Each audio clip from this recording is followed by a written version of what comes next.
नमस्कार साधकांनो, मी गौरव वडनेरे माझ्या आध्यात्मिक ज्ञान या यूट्यूब चॅनलवर आपले स्वागत करत आहे। आजचा आपला विषय आहे घरात या दिशेला ठेवा शमी वृक्ष, घरात नांदेल सुख शांती आणि समृद्धी। साधकांनो, वास्तुशास्त्रानुसार शमी वृक्ष उत्तर किंवा पूर्व दिशेला लावावे। शक्यतो घरातून किंवा प्लॉटमधून बाहेर पडताना आपल्या उजव्या हाताला लावावे।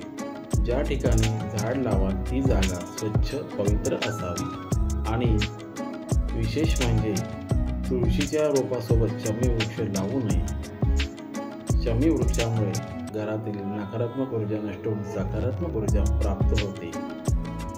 ग्रहांच्या शांतीसाठी वृक्ष वनस्पतीची पूजा करणे अत्यंत शुभ मानले जाते। यासोबतच ग्रहांचे दोष दूर करण्यासाठी भगवान शिवाची पूजा करावी।